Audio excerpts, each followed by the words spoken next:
امام صاحب اور ان کا کردار و گفتار کیسا ہونا چاہیے؟ امامت کی فضیلت و عظمت اس سے بڑھ کر کیا بیان کی جائے کہ یہ وہ منصب ہے جسے خود خاتم الانبیاء رسول اللہ صلی اللہ علیہ وآلہ وسلم اور خلفائے راشدین رضی اللہ عنہم اجمعین نے نبھایا اور اس کے لیے بہترین افراد کو منتخب کیا۔ رسول اکرم صلی اللہ علیہ وآلہ وسلم کا فرمان ہے، روز قیامت 3 شخص کستوری کے ٹیلوں پر ہوں گے۔ ان میں سے ایک وہ شخص جو قوم کا امام رہا اور دوسرا وہ یعنی قوم کے لوگ اس سے راضی تھے۔ ترمذی شریف۔ اور ایک روایت میں ہے امام کو اس قدر اجر ملے گا جس قدر اس کے پیچھے نماز ادا کرنے والے سب مقتدیوں کو ملے گا۔ دوستو، ہر شخص امام نہیں بن سکتا۔ چند شرائط تو وہ ہیں جن کا شرعاً پایا جانا لازم ہے، جبکہ بہت سے اوصاف اور کئی خلاف مروت باتوں سے اجتناب منصب امامت کا اولین تقاضا ہے۔ امامت کی شرائط یہ ہے: نمبر 1 مسلمان ہونا، نمبر 2 بالغ ہونا، نمبر 3 عاقل ہونا، نمبر 4 مرد ہونا، نمبر 5 قرات صحیح ہونا، نمبر 6 شرعی معذور نہ ہونا۔ امام نماز باجماعت میں بندے اور خالق کے درمیان واسطہ ہوا کرتا ہے۔ دوستو، واسطہ جس قدر مضبوط ہوگا اسی قدر مفید ہوگا۔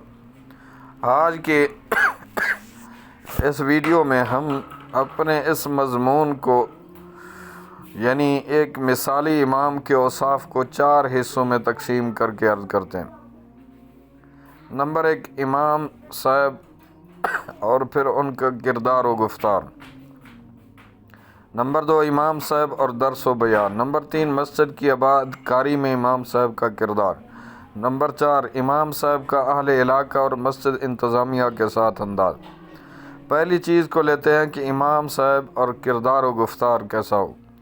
تقویٰ اور پرہیزگاری کے بارے میں صرف پڑھ سن لینا یا پھر بیان کر دینا ہی کافی نہیں، بلکہ عمل بھی ضروری ہے۔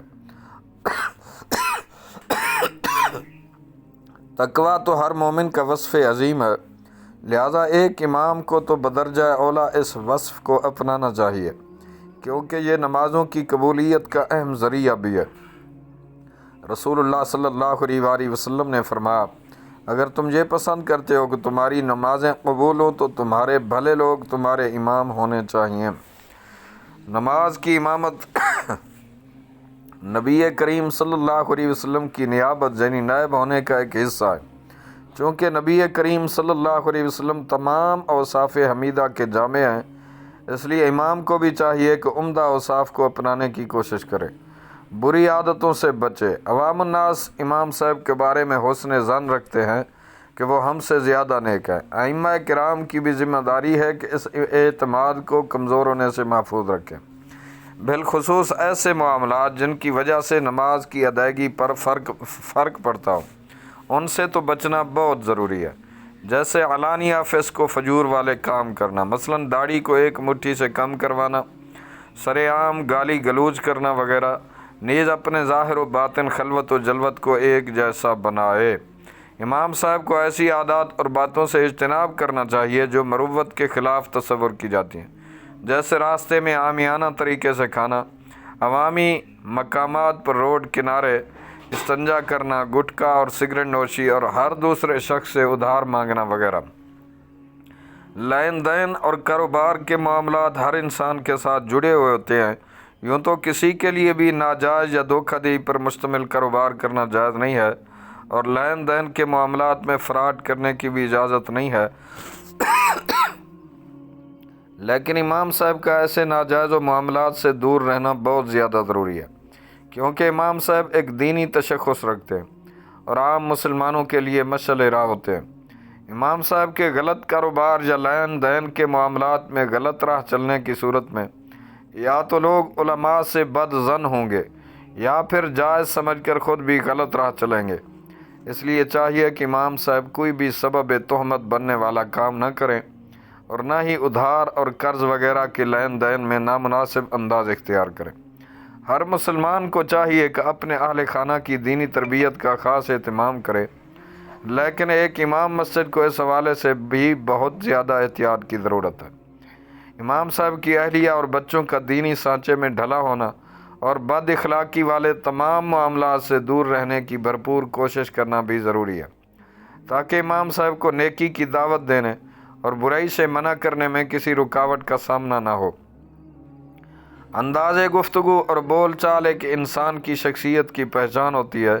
امام صاحب کو چاہیے کہ بد کلامی، گالی گلوچ، جھوٹ، غیبت اور چغلی سے بہت دور رہے۔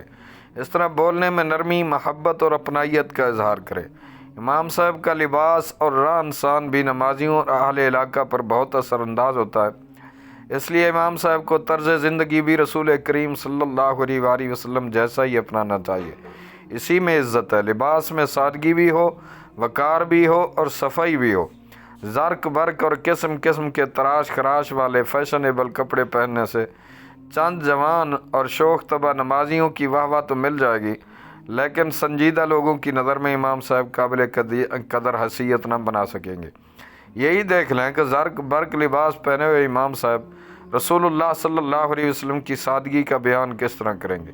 امام صاحب کو چاہیے حتی الامکان عزت کا تاج امامہ شریف سر پہ سجائے رکھیں۔ بعض ائمہ حضرات کی عادت ہوتی ہے، کوئی بھی چیز منگوانی ہو تو کسی کو بھیڑ روک کر بول دیتے ہیں کہ فلاں سے بولو امام صاحب یہ چیز منگوا رہے ہیں۔ اس عادت سے بچنا چاہیے کہ بعض شریر لوگ امام صاحب کا نام استعمال کر کے اپنے مطلب نکالنا شروع کر دیتے ہیں، جبکہ پھر بدنامی امام صاحب کی ہونا شروع ہو جاتی ہے۔ سوشل میڈیا، اسمارٹ فون اور انٹرنیٹ کا دور ہے، کئی ائمہ کرام بھی سوشل میڈیا استعمال کرتے ہیں۔ یاد رکھیے، سوشل میڈیا ایک ایسا پلیٹ فارم ہے کہ آپ کا ایک کلک یا لکھا ہوا ایک جملہ لمحہ بھر میں لاکھوں اپنوں اور بیگانوں تک پہنچ جاتا ہے۔ اس لیے اولاً تو سوشل میڈیا سے دوری ہی اختیار مناسب ہے۔ اگر استعمال کرنا ضروری بھی ہو تو صرف دینی کاموں کے لیے استعمال کیا جائے۔ سوشل میڈیا پر جاری سیاسی و غیر سیاسی کسی طرح کی بحث کا حصہ نہ بنیے۔ سوال در سوال، اعتراض در اعتراض سوشل میڈیا پر موجود آپ کے مقتدیوں اور اہل علاقہ کو آپ سے متنفر بھی کر سکتا ہے۔ احتیاط، بہت احتیاط اور بس احتیاط۔ آج ہمارے معاشرے میں بد نگاہی کا فتنہ اس قدر عام ہو گیا کہ عوام و خواص اس میں مبتلا نظر آتے ہیں۔ بد نگاہی ابلیس کا زہر آلود تیر ہے، اس کے ذریعے وہ بہت سے دیندار اور شریعت کے پابند مسلمانوں کے ایمان پر حملہ آور ہوتا ہے اور اس کے اخلاق و کردار پر منفی اثر ڈالتا ہے۔ امام مسجد کو چاہیے کہ شیطان کے اس مہلک ہتھیار سے بہت ہوشیار رہے۔ مساجد میں بسا اوقات خواتین بچوں کو دم کروانے یا بچوں کا نام رکھوانے وغیرہ کے لیے آ جاتی ہیں، یا بعض لوگ اصال ثواب کے لیے امام صاحب کو گھر پر بلاتے ہیں۔ ایسے میں امام صاحب کو چاہیے کہ اپنی نگاہوں کی حفاظت کریں، اور اگر کسی گھر میں فاتحہ خوانی کے لیے جائیں بھی تو ہمیشہ اس گھر کے مرد کے ساتھ ہی جائیں۔